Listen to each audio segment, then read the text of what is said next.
એવા સૌ ખેડૂત ભાઈઓ બહેનો મિત્રો, આપણે બધા આજે વિશાલભાઈના એક સાહસ માટે આપણે એમને આશીર્વાદ આપવા માટે અહીંયા આવ્યા છીએ.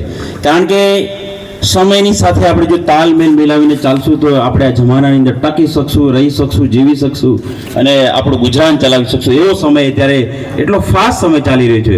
સમય સમયનું કામ કરે છે, કોઈની રાહ નથી જોતો. એટલે હવે આપણે ખેડૂતોએ પણ સમયની સાથે ચાલવું જ પડશે. ખેતીની અંદર ઘણી બધી ટેકનોલોજી, ઘણી બધી ક્રાંતિ આવી છે. હું આપને વાત કરું કે આપણો ભારત દેશ આઝાદ થયો. મિત્રો, ક્યારે આઝાદ થયો?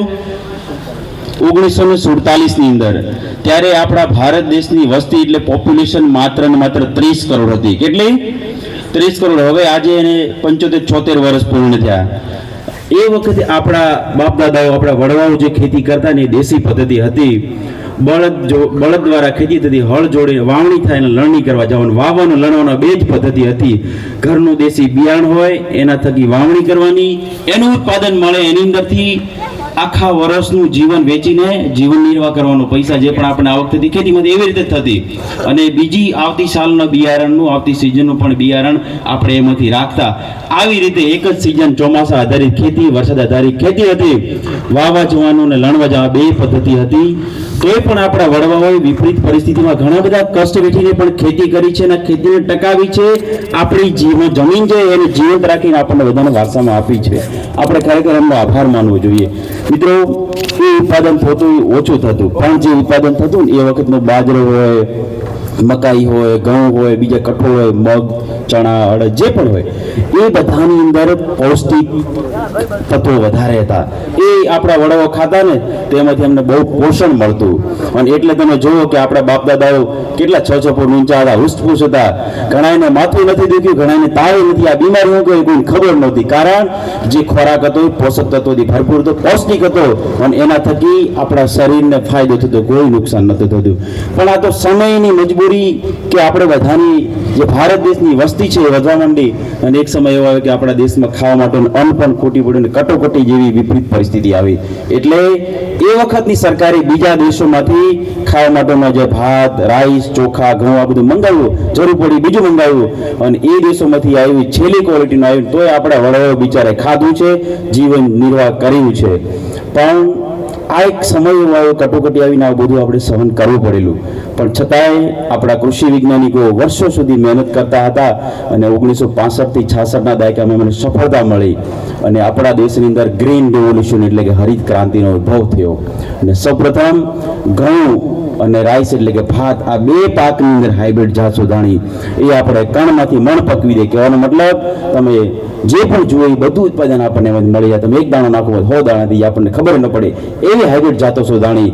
અને આને વધારે ઉત્પાદન લેવા માટે કેમિકલ ખાતરની પણ શોધ થઈ. આપણે કેમિકલ ખાતર, યુરિયા, ડીએપી, એસએસપી બધું નાખ્યું અને આપણને વધારે ઉત્પાદન મળ્યું. રોગ આવ્યા, રોગની દવા શોધાણી, જીવાત આવી એની દવા શોધણી, બધું સરસ મજાની ટેકનોલોજી, એક સાયન્સ એન્ડ ટેકનોલોજીના જમાના થકી આપણો કૃષિની અંદર ખરેખર હરિત ક્રાંતિનો ઉદ્ભવ થયો. પણ મિત્રો, આ જ્યારે શોધ થઈ ત્યારે આપણા વૈજ્ઞાનિકોએ આપણને ભલામણ કરી હતી કે તમે કેમિકલ ખાતર નાખો છો તો કયો પાક છે એ પાકની અંદર 1 હેક્ટર એટલે કે 6.5 વીઘામાં કેટલું ખાતર નાખવું એની આપણને ભલામણ હતી. તમને ઉદાહરણ આપું, ધારો કે ચણા અત્યારે શિયાળામાં આપણે ખેતી કરીએ ચણાની, તો ચણા માટેનો ખાતરનો ડોઝ નક્કી જ થયેલો છે. આપણા વૈજ્ઞાનિકોએ વર્ષો સુધી સંશોધન કર્યા છે, મથામણ કરી છે અને પછી આપણને ભલામણ કરી છે કે તમે ચણાની ખેતી કરો છો ત્યારે 1 હેક્ટર એટલે કે 6.5 વીઘામાં તમારે 20 kilo nitrogen, 40 kilo phosphorus, 0 KG potash એટલે કે આપણે 6.5 કિલો જો ચણાની ખેતી કરતા એમાં ખાલી નાઇટ્રોજન, યુરિયાની તમે જો નાખો ને તો ખાલી 20 કિલોની જરૂર છે. ફોસ્ફરસ 40 કિલો જરૂર છે. હવે આપણે બધા કેટલો કિલો નાખીએ તમને બધાને ખબર છે. અહીંયા તો છગનભાઈ યુરિયાની 1 ગોળી નાખે સેટા પડે છે, મગન 2 દાબે. એને એમ કે આનાથી વધારે ઉત્પાદન લઈ લઉં. આવી દેખાદેખી વાળી ખેતી થઈ. કોઈ રોગ આવ્યો છે તો એમાં કઈ રોગ છે, કઈ જીવાત છે, એના માટે કઈ દવા વાપરે એનું પણ આપણે પ્રમાણ માપ એક પંપમાં નક્કી કરેલું છે. અને વૈજ્ઞાનિકો ભલામણ કરે, સંશોધન કરે, એ એવી રીતે કરે કે વર્ષો સુધી એના અખતરાઓ, સંશોધનના ટ્રાયલ લેવામાં આવે અને ટ્રાયલના તારણ પરથી પછી ખેડૂતને ભલામણ કરવામાં આવે કે તમારે આનો ઉપયોગ આ રીતે કરવો, આટલા પ્રમાણમાં કરવો, જેનાથી કરીને આજુબાજુના બીજા જીવ, જંતુ, જાનવર, પશુ, પક્ષી જમીનમાં રહેલા લીગીનો જીવાણુ છે, બેક્ટેરિયા છે, જમીનનું આરોગ્ય પણ ક્યાંય ડેમેજ ન થાય, કોઈને નુકસાન ન થાય અને આપણે જે કંટ્રોલ કરવું છે કંટ્રોલ પણ થઈ જાય એવી રીતે ભલામણ કરવામાં આવે. પણ આપણે બધા ખેડૂત મિત્રો શું છે, આપણા આ વર્ષો સુધીની સંશોધનવાળી ભલામણોને આપણે કોઈ અનુસર્યા નથી અને આપણે આપણી ઘરની ભલામણો યુરિયાની ગુણી નાખ્યું એટલી નાખી, ડીએપી જેટલું નાખવું એટલું નાખ્યું. પંપમાં તો હવે 25-30 ml તો મિનિમમ થઈ ગયું છે, મને એવું લાગે છે. કોઈ દવા વાપરે ને તો 25-30 ml તો મિનિમમ, આપણે મન મોટું છે એટલે એટલું તો જોઈએ. 15 ml ભલામણો તો 25-30 તો ડબલ ડોઝ, 3 ગણો ડોઝ આપણે ફુવારા ઉડાડ કરીએ છીએ. મિત્રો હવે આવું નવું જો આપણે ચાલુ રાખશું તો આપણી ખેતી નષ્ટ થઈ જશે, આપણી જમીન જે ફળદ્રુપ છે એ બંજર થઈ જશે. આપણા બાપ દાદાઓએ આપણને જમીન જીવતી આપી છે, જેના થકી આપણે ખેતી કરીને આપણું જીવન નિર્વાહ કરીએ છીએ.